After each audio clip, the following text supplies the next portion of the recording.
A História das Ilusões e Loucuras das Massas, Charles Mackay, Parte 1. Pessoal, essa leitura vai ser diferente de todas aquelas que eu já fiz no canal, ok?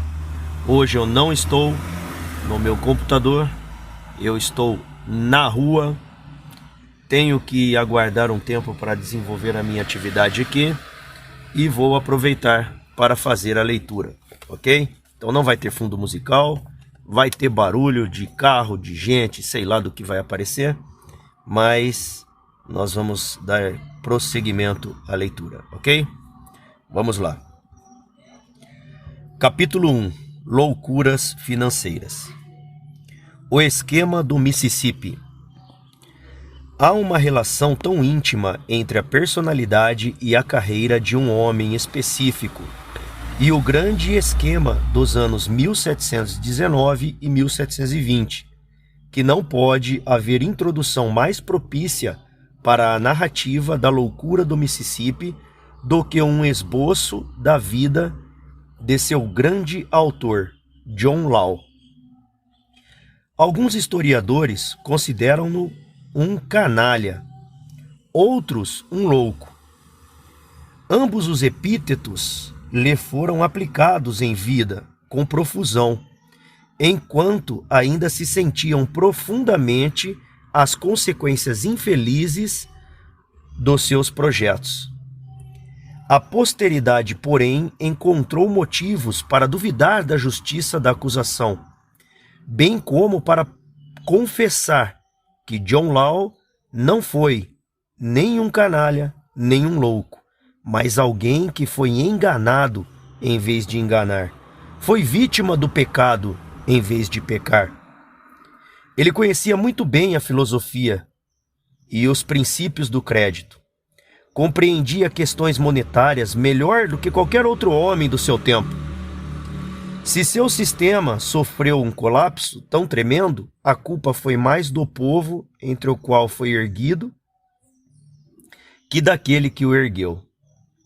Law não contava com a insanidade, com a insaciável cobiça de uma nação inteira.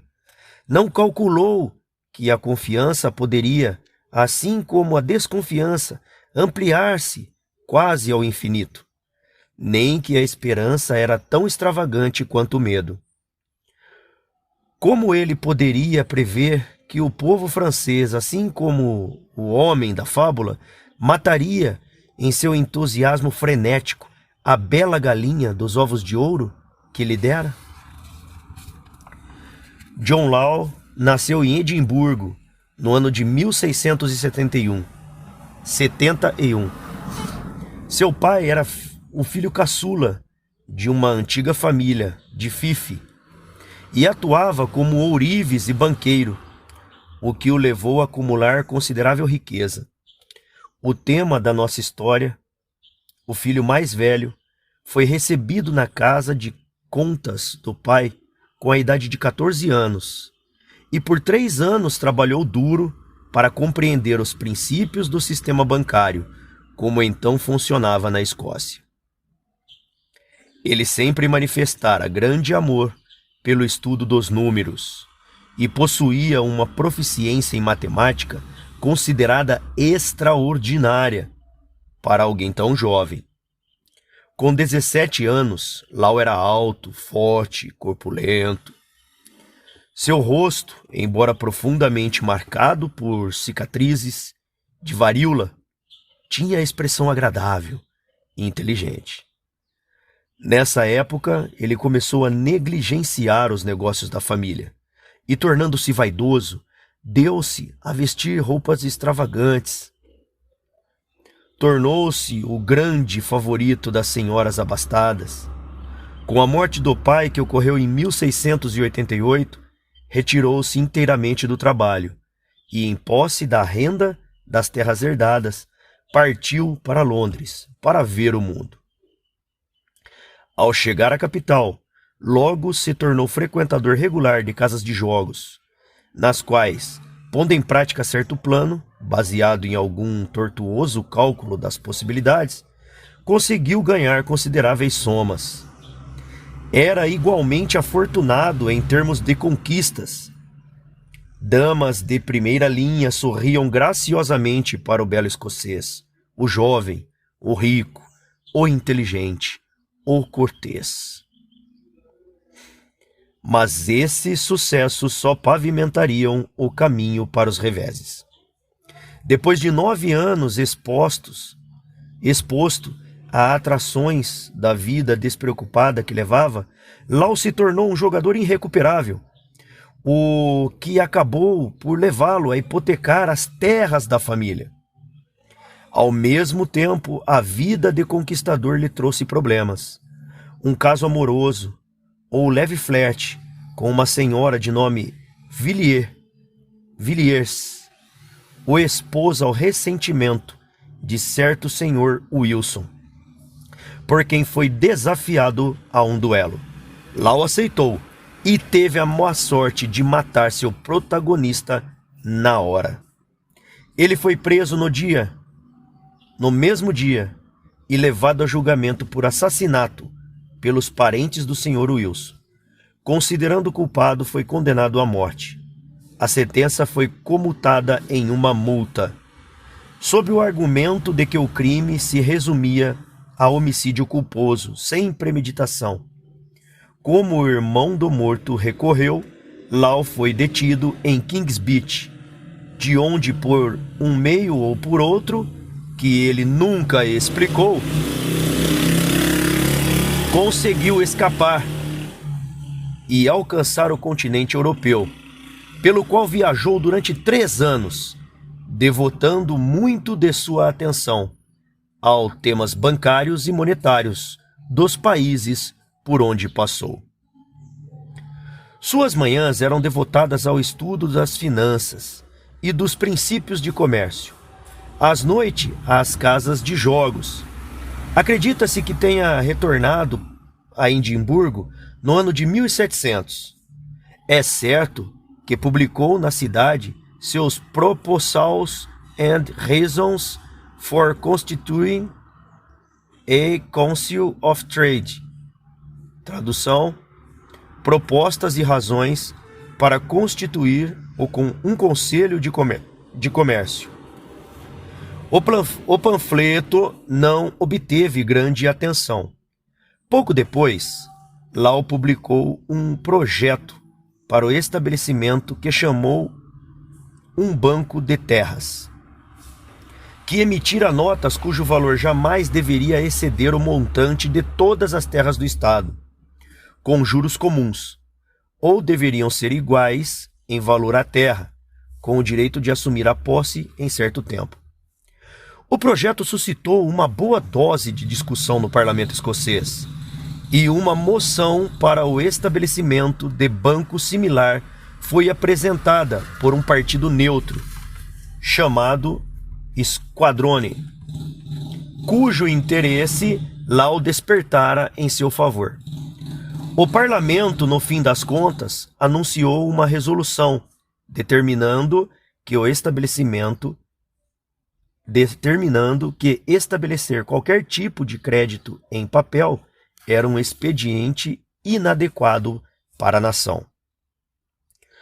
Com o fracasso desse projeto, assim como dos esforços que fez para obter perdão pelo assassinato do Sr. Wilson, Lau se retirou para o continente europeu e retomou os velhos hábitos de jogo. Perambulou por 14 anos, incluindo Flandres. Mas que desgrama, bicho. Sai logo essa moto, cara. Porra. Desculpa aí, pessoal. Tô na rua, né? Eu avisei. Ó. Vamos lá. Deixa eu voltar de novo aqui que esse cara tá desconcentrando. Perambulou por 14 anos, incluindo Flandres, Holanda, Alemanha, Hungria, Itália e França, e foi adquirindo conhecimento da magnitude do comércio e dos recursos de cada um dos locais por onde passava, o que o levou à convicção de que nenhum país poderia prosperar sem papel moeda. Ao que parece, durante todo esse tempo, seu principal meio de sustento foi o sucesso no jogo.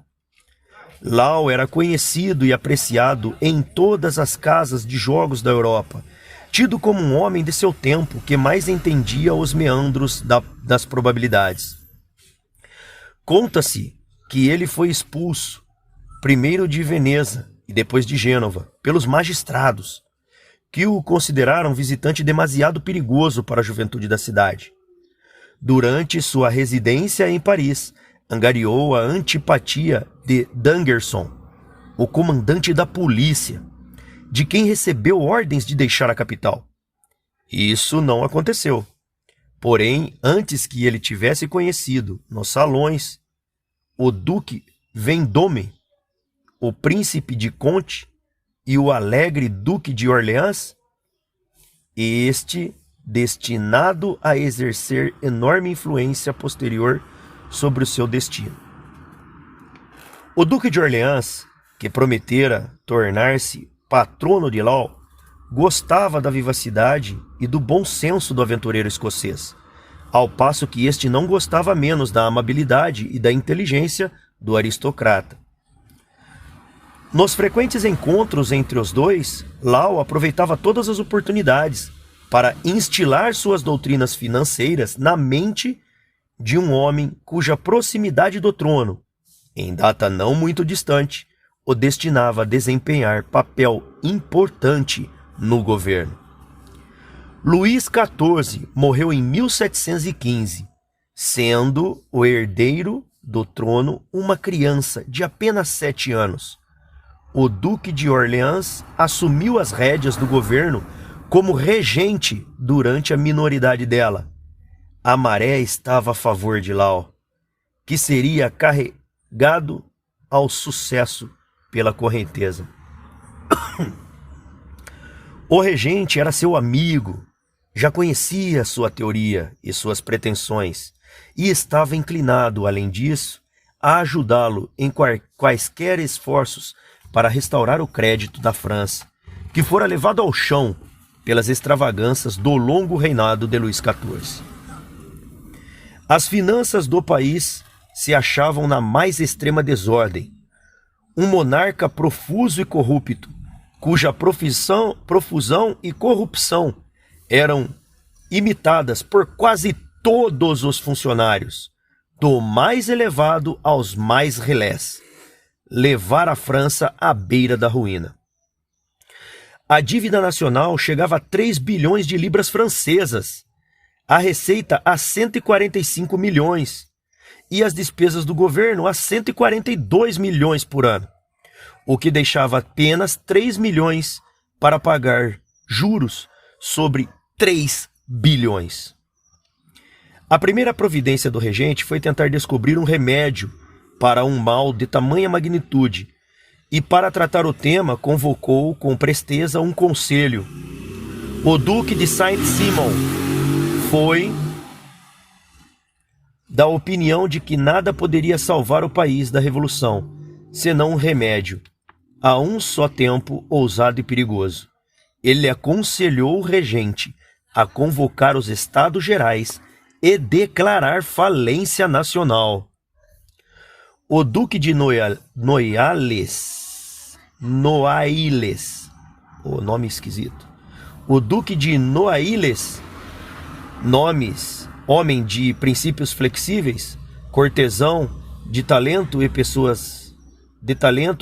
avessa a qualquer problema ou chateação de que pudesse escapar com engenhosidade, se expôs, com sua grande influência, ao projeto de Saint-Simon, que pintou como tanto desonesto quanto maléfico.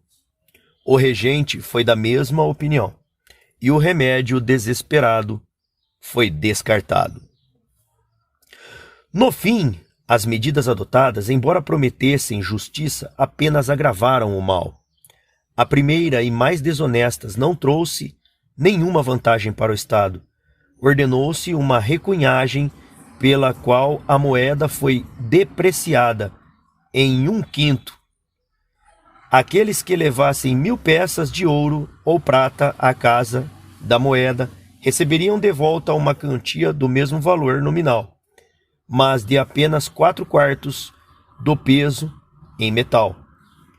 Por esse artifício, o Tesouro ganhou 72 milhões de libras, e todas as operações comerciais do país foram desordenadas. Uma ligeira diminuição de impostos silenciou os clamores do povo, e em prol da leve vantagem presente, o grande mal futuro foi esquecido. A seguir, instituiu-se uma Câmara de Justiça para investigar má administração daqueles que emprestavam dinheiro e coletavam receitas. Coletores de impostos nunca são populares em países nenhum, mas os da França, desse período, mereciam todo o ódio que lhes era devotado. Assim, esses coletores gerais, com toda a sua hoste de subordinados, foram chamados a responder por seus malfeitos. A mais extravagante alegria tomou posse do coração. A Câmara da Justiça, instituída principalmente para esse propósito, foi dotada de poderes bastante amplos. Ela era composta de presidentes e conselhos do parlamento, juízes da cortes, auxílios a pedidos, oficiais da Câmara de Contas, sob a presidência geral do ministro das Finanças. Informantes foram encorajados a fornecer provas contra os acusados pela promessa de 1/5 do valor das multas aplicadas e das somas confiscadas. 1/10 de todos os bens ocultados pertencentes aos culpados foi prometido àqueles que fornecessem os meios de descobri-los. Só se pode explicar o grau de consternação que a promulgação do édito de constituição dessa corte causou entre aqueles que seu principal objetivo era examinar com base na suposição de que o peculato deles tinha sido enorme. Não houve compaixão. As medidas tomadas contra eles justificavam o terror. A Bastilha logo se tornou incapaz de receber os prisioneiros que lhe eram enviados. Os cárceres de todo o país pululavam de pessoas culpadas ou suspeitas. Emitiu-se uma ordem para que os estalajadeiros e chefes de estação recusassem cavalos àqueles que buscassem segurança na fuga. E todas as pessoas foram proibidas, sob pesadas multas, de obrigá-los ou favorecer sua evasão. Alguns foram condenados ao pelourinho, outros às galés, e os menos culpados, multa e prisão. Somente um foi condenado à morte. Outros, talvez mais culpados, foram mais afortunados. Muitas vezes o confisco, devido à ocultação dos próprios tesouros pelos delinquentes, rendia menos dinheiro que a multa. A severidade do governo relaxou e multas, sob o nome de taxas, foram cobradas indistintamente de todos os infratores. Mas tão corruptos eram todos os departamentos da administração que o país não se beneficiou, senão minimamente, das somas que afluíram ao tesouro por esse meio. Os cortesãos, bem como suas esposas e amantes, ficaram com a principal parcela dos espólios. Um cobrador, à proporção de sua riqueza e culpa, fora taxado em 12 milhões de libras. Um conde influente no governo chamou e ofereceu uma remissão da multa, mediante 100.000 coroas. Vossa Graça está atrasado, meu amigo, replicou o financista. Eu já cheguei a um acordo com a sua esposa por 50.000.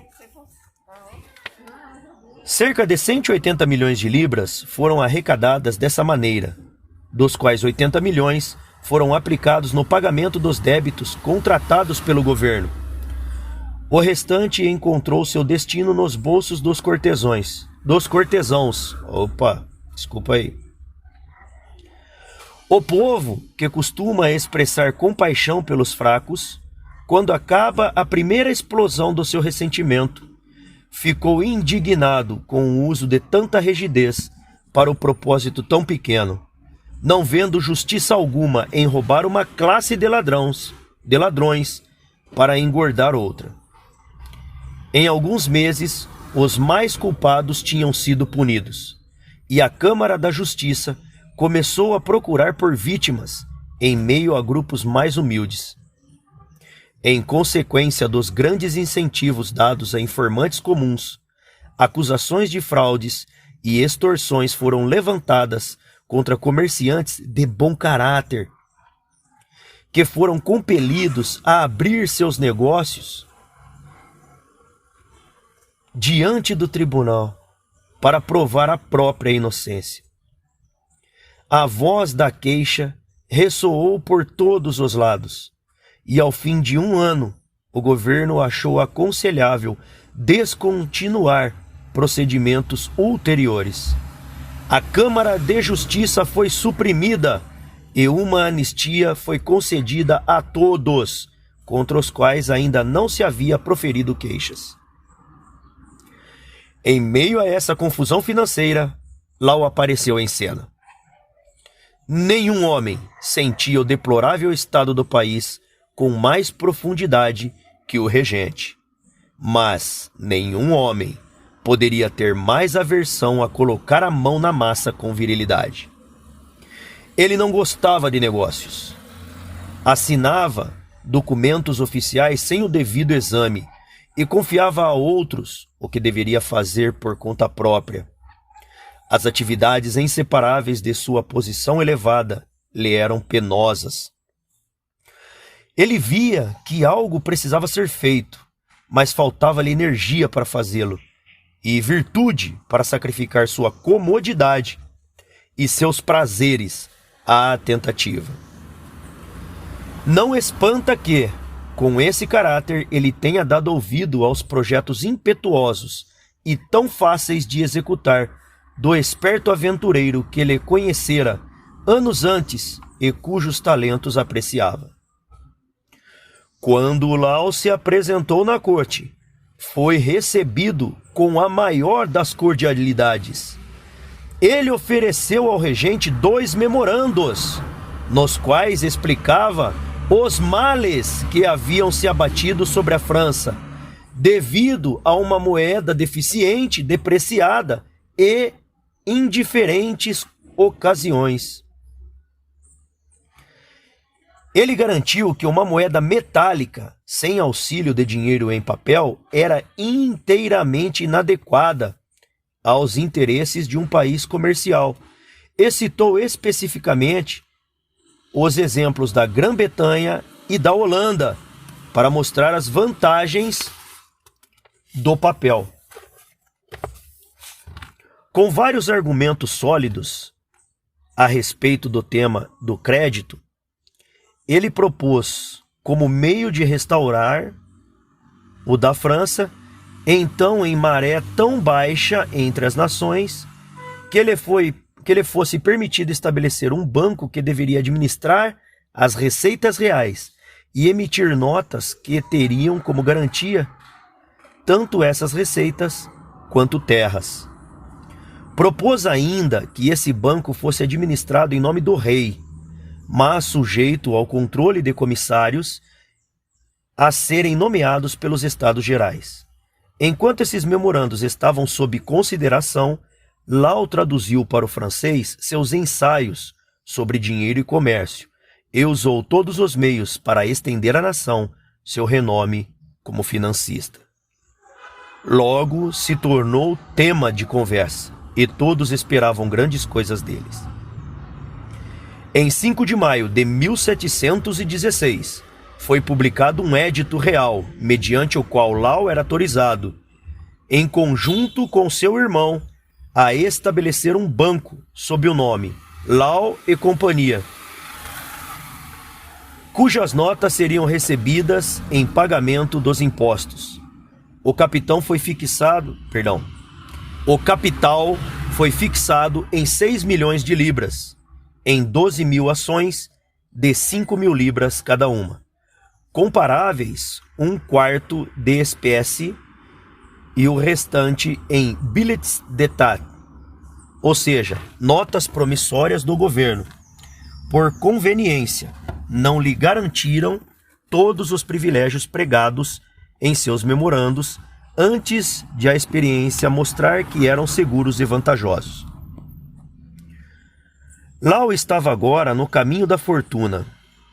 Ele tornou todas as notas pagáveis à vista e na moeda corrente na época em que tivessem sido emitidas. Esta última medida foi um golpe de mestre, pois imediatamente tornou suas notas mais valiosas do que os metais preciosos, constantemente sujeitos à depreciação pela interferência imprudente do governo. 1.000 libras de prata poderiam ter o valor nominal em um dia e ser reduzidas a 1/6 dele no dia seguinte, mas notas do Banco de Lau conservavam o valor original. Ao mesmo tempo, ele declarou publicamente que o banqueiro que fizesse emissões sem ter garantia suficiente para responder a todas as demandas merecia a morte. A consequência foi que logo suas notas subiram na estima pública e passaram a ser recebidas a um valor 1% maior do que o metal. Não demorou para que os negócios do país sentissem o benefício. O comércio, antes definhando, começou a reaparecer. Os impostos passaram a ser pagos com mais regularidade e menos murmúrios, e restabeleceu-se um grau de confiança que, se continuasse, não poderia deixar de ser ainda mais vantajoso.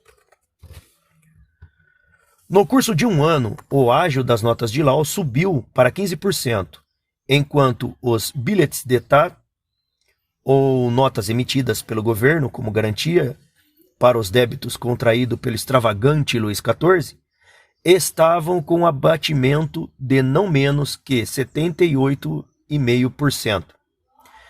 A comparação era favorável demais para Lau, para não atrair a atenção de todo o reino, e seu crédito aumentava mais a cada dia. Filiais do seu banco foram estabelecidas quase simultaneamente em Lyons, Rochelle, Tours, Amiens e Orleans. Ao que parece, o regente ficou completamente atônito com o sucesso do escocês, o que levou a conceber gradualmente a ideia de que o papel, que podia prestar tanto auxílio à moeda metálica, poderia substituí-la de todo. Com base nesse erro fundamental, ele agiu mais tarde. Enquanto isso, Lau deu início ao famoso projeto, graças ao qual seu nome passaria à posteridade.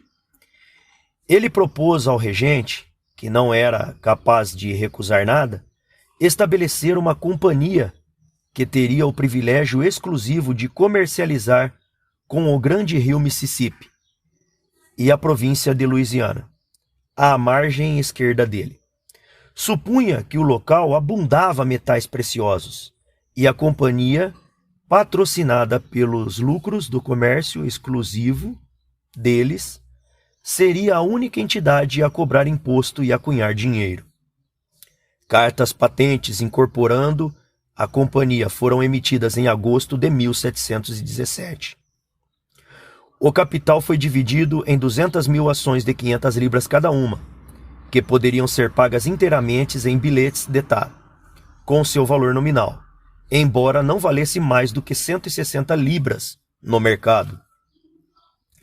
Foi nesse momento que o furor especulativo começou a se apossar da nação.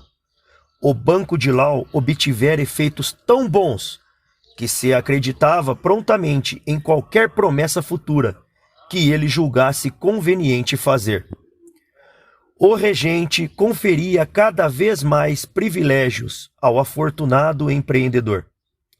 O banco ganhou o monopólio da venda de tabaco, o direito único do refino de ouro e prata, e, por fim, foi transformado no Banco Real da França. Intoxicados pelo sucesso, tanto Lau quanto o regente se esqueceram da máxima proclamada, tão amplamente por aquele, de que o banqueiro que fizesse emissões de papéis sem os fundos necessários para garanti-los mereceria a morte. Assim que o banco deixou de ser privado e se tornou público, o regente fez com que se produzissem um montante de notas que chegava à quantia de 1 bilhão de libras. Esse foi o primeiro desvio dos princípios sólidos, pelo qual não é justo culpar Lau. Enquanto as questões do banco estiveram sob o seu controle, as emissões nunca excederam 60 milhões.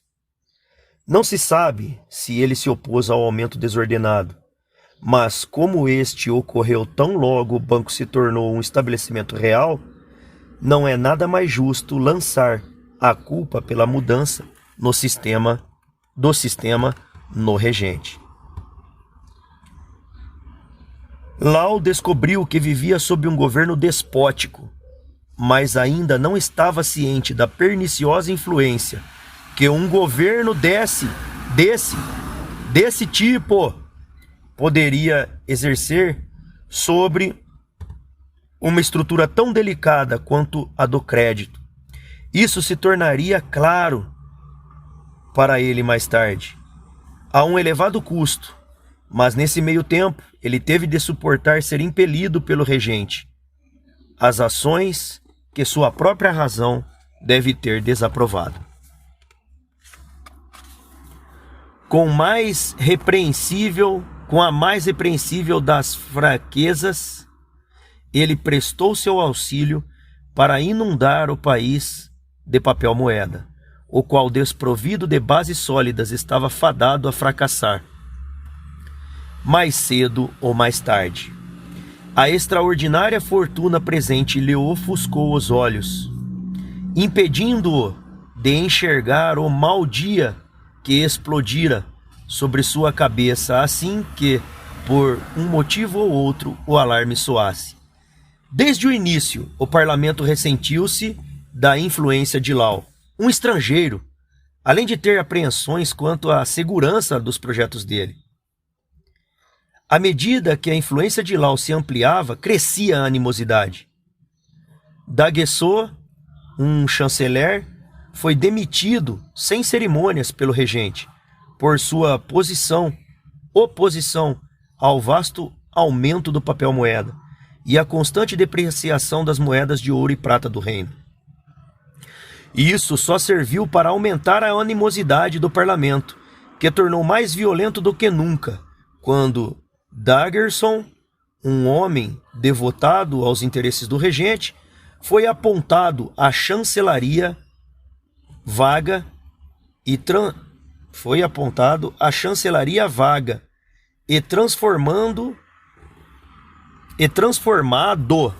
Eita, pessoal, tô embaçando a vista agora aqui. Vamos dar uma respiradinha. 1, 2, 3. De novo. Isso só serviu para aumentar a animosidade do parlamento, que se tornou mais violento do que nunca, quando Daguerreau, um homem devotado aos interesses do regente, foi apontado à chancelaria vaga e transformado ao mesmo tempo em ministro de Finanças. A primeira medida do novo ministro causou uma depreciação adicional da moeda. Para extinguir os billets d'État, ordenou-se que as pessoas que levassem à casa da moeda 4.000 libras em espécie e 1.000 libras em billets d'État recebessem de volta em moeda o valor de 5.000 libras. Daguerreau orgulhou-se imensamente de criar assim 5.000 libras menores e novas a partir de 4.000 antigas e maiores. Por ser demasiado ignorante dos verdadeiros princípios do comércio e do crédito, ter consciência do imenso dano que afligia a ambos. O parlamento percebeu de imediato a impropriedade e o perigo desse sistema e fez repetidos protestos ao regente. Como este se recusou a levá-lo em consideração, a casa, mediante uma ampliação ousada e demasiado incomum da própria autoridade, determinou que não recebesse em pagamento nenhum tipo de dinheiro que não fosse o do padrão antigo. O regente convocou uma lit de justice, ou seja, uma sessão formal do parlamento, presidida pelo rei, e anulou o decreto. O parlamento resistiu e emitiu outro. Mais uma vez, o regente exerceu seu privilégio e o anulou, até que o parlamento passou outro decreto, datado de 12 de agosto de 1718, pelo qual proibia que o Banco de Lau tivesse qualquer envolvimento direto ou indireto na administração de receitas e proibia todos os estrangeiros, sob pesadas penas, de interferir em seu próprio nome ou no de outros, na administração das finanças do Estado. A casa considerava Lau autor de todos os males, ao ponto de ter havido quem propusesse, na virulência da inimizade, que ele fosse levado a julgamento e, se considerado culpado, enforcado nos portões do Palácio da Justiça. Muito alarmado, Lau fugiu para o Palácio Real e se colocou sob a proteção do regente, rezando para que tomassem medidas para reduzir o parlamento à obediência. O regente não tinha outra coisa em mente.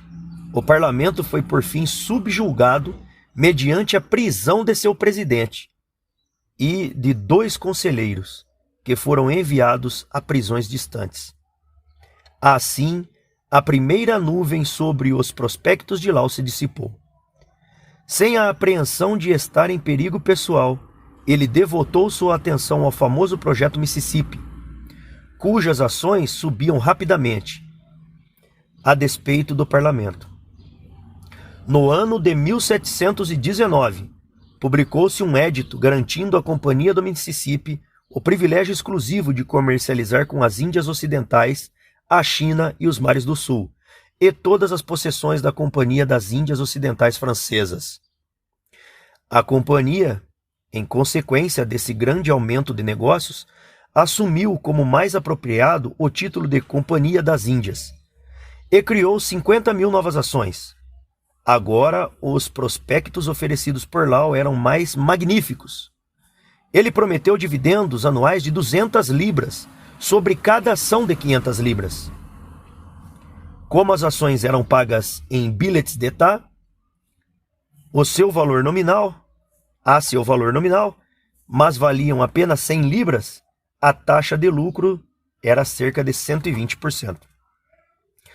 O entusiasmo público que vinham subindo fazia tanto tempo não pôde resistir a uma visão tão esplêndida. Pelo menos 30.000 subscrições foram feitas pelas 50.000 novas ações. E a casa de Lau era assolada de manhã até a noite pelos entusiasmados investidores. Como era possível satisfazer a todos eles? Passaram-se várias semanas antes que uma lista de novos acionistas felizardos pudessem ser feita. Período durante o qual a impaciência pública chegou a um nível frenético. Duques, marqueses e condes com suas duquesas, marquesas e condessas, esperavam várias horas por dia na rua, diante da porta de Lau, para saber o resultado. Por fim, para evitar os empurrões da multidão de plebeus, que lotava a via aos milhares, eles se hospedaram nas casas adjacentes, para que pudessem estar sempre próximos do templo, onde o novo Plutão distribuía fortuna. Todo dia, o valor das ações antigas aumentavam, e as novas aplicações, induzidas pelos sonhos dourados de toda a nação, tornaram-se tão numerosas que se considerou aconselhável criar não menos que 300.000 novas ações, a 5.000 libras cada uma, para que o regente pudesse aproveitar do entusiasmo popular para quitar a dívida nacional. Para isso era necessária a soma de 15 bilhões de libras. O entusiasmo da nação era tanto que o povo teria subscrito 3 vezes a soma se o governo tivesse autorizado.